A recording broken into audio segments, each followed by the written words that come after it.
আমাদের এই বিচারটা দ্রুত নিষ্পত্তি হোক এবং যদি প্রয়োজন মনে করে পাবলিক প্রসিকিউশন যদি মনে করে প্রত্যেকটা বিডিআর দোষী, আমার মনে হয় পাবলিক প্রসিকিউশন উচিত সবাইকে ফাঁসি দিয়ে দেওয়া অথবা জামিন শুনানি করে আমাদের যেভাবে হোক পরিবারের সাথে তাদের পিতা মাতার শেষ সময়টুকু তাদেরকে অতিবাহিত করতে দেওয়ার সুযোগ আমার মনে হয় আদালতে দেওয়া উচিত মানবিকতার দিক থেকে বিবেচনা করে। 56 জন আদালতে বিচারাধীন অবস্থায় মারা গেছে, 5 আগস্টের পর 3 জন মারা যাচ্ছেন বিনা মানে চিকিৎসায়। এর দায়ভার কে নিবে? কোন রাষ্ট্র বা কে নিবে এর দায়ভার? সে যদি খালাস পায়, সে যদি বিচারে যদি তার এমন রায় আসে যে সে খালাস পাইছে, তার দায় কে নিবে? এবং পাবলিক প্রসিকিউশন বারবার বলতেছে যে বিস্ফোরক মামলার সর্বোচ্চ শাস্তি মৃত্যুদণ্ড।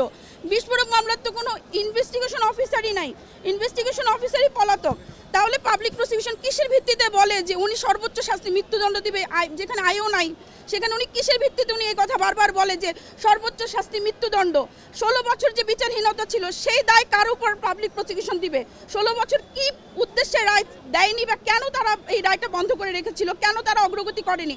এই প্রশ্ন আমি রেখে যাচ্ছি পাবলিক প্রসিকিউশন এবং রাষ্ট্রের কাছে। আমাদের মোট জামিন প্রত্যাশী 300+, তার মধ্যে আমাদের 178 জন গত তারিখ কেরানীগঞ্জে জামিন হয়েছে। কিন্তু এই জামিন হওয়ার পরেও কোন বলে কার ইশারায় এই জামিন স্থগিত করে রেখেছেন আমরা এটা জানতে চাচ্ছি এবং আপনাদের মাধ্যমে আমরা পুরো দেশবাসীকে জানাতে চাচ্ছি। এখন আমাদের কথা হলো, হয়তো আমাদের এই জেলবন্দি যারা আছে, যারা জামিন পেয়েছেন তাদেরকে মুক্তি দিতে হবে, আর না হলে আমাদের সকলকে একেবারে ফাঁসির কাঠগড়ায় মৃত্যু করে দণ্ড দিয়ে দেখ, আমাদের আর কোনো প্রকার চাহিদা থাকবে না। ঘটনা ঘটে গেছে তৎকালীন সরকার, ঘটনা ঘটে ফেসিস্ট হাসিনা, আর তার দায়ভার নিতে হচ্ছে আমাদের নিরীহ কতগুলো বিডিআর সদস্য। কেন এই নিরীহ বিডিআর সদস্যের দায়ভার নেবে? আর আমাদের বর্তমান জজ সাহেব উনি রোজার ভিতরে আমাদেরকে কথা দিয়েছেন, আমরা এজলাসে কথা দিয়েছেন যে আমাদের বন্দীদেরকে ঈদের আগে আমাদের হাতে বুঝিয়ে দিবেন, কিন্তু উনি কার ভয়ে দিলেন না আমাদের বন্দীদেরকে আমাদের হাতে বুঝিয়ে?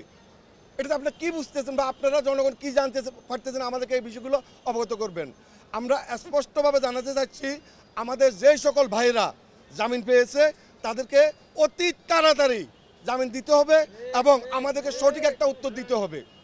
আমরা যেন কোনো বিক্ষুব্ধ পথে না যাই, ওই ব্যবস্থাটা ওনারা করতে হবে। আমরা শান্তভাবে পরিবার নিয়ে আসি, আমাদেরকে শান্তভাবে থাকতে দেন। এবং আমাদের এই 350 জামিন প্রত্যাশী যারা, আমরা এদের প্রত্যেকে জামিন চাচ্ছি।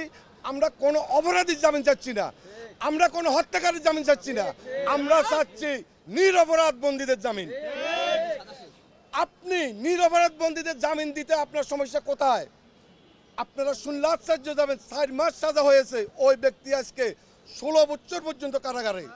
তাহলে 4 মাস সাজার পর 16 বছর কারাগারে বাংলাদেশে কোন আইনে তাদেরকে কারাগারে আবদ্ধ করে রেখেছেন? এর জবাব কে দিবে? এর দায়ভার কে নিবে?